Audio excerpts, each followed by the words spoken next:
এই যে অবস্থা, বেশি চিন্তার ফল। এই যে দাঁড়া, তাও হয়ে এক, গেছে। এই যে পেয়েছে ওষুধ, আর একটা ওষুধ পাইনি, শুরু হয়ে গেছে না টেনশন করার। এখন ওষুধ খাও সারা জীবন বসে বসে। আর কি করা যাবে, আব- ওষুধ খাই। আবার না খাবা, আবার সুগার হাই হবে। হুম, আর এবারে নটা কটা, 7টা হয়েছে, এরপরে 10টা হবে।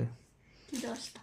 সেলাইন 7টা না 8টা দিয়েছে, 8টা। কেন দেখে খেয়েও কোনটা কোন ওষুধ, আবার খাওয়ার আগে খাওয়ার পরে।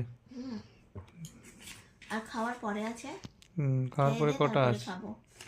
একটা আছে, আর এই যে এটা আছে অ্যালার্জির অ্যালার্জি, জন্য। ওর অ্যালার্জিও হচ্ছে খুব জোর। প্রচুর অ্যালার্জি হচ্ছে, সেই কারণে। যাক, আর কি, আমার তো দেরি আছে এখনো। তুমি সুস্থ না আমার হলে তো তো ওষুধ সব খেতে গন্ডগোল। ভালো লাগে না, যার জন্য ওষুধগুলো খাই। যতদিন যায় ততদিন খাই, যাবো না, আমারও শেষ ভালো হলে লাগে না, আমারও তো ঢিবি হয়ে গেছে। ওষুধ খেতে বিরক্ত লাগে। ওর মাত্র এই কটা, আর এই যে আমার ওষুধ, এই যে কোটো বেরিয়েছে। এই যে, এই যে আমার এই যে এইবারে ধরা পড়লো, ধরা পড়ার পরে এই যে এতগুলো ওষুধ দিয়েছে।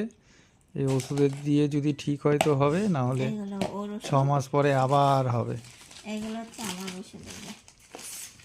যাক, আমার আর ওর এই ওষুধ নিয়েই চলতে হবে। যা, তোমরা সবাই ভালো থেকো, সুস্থ থেকো।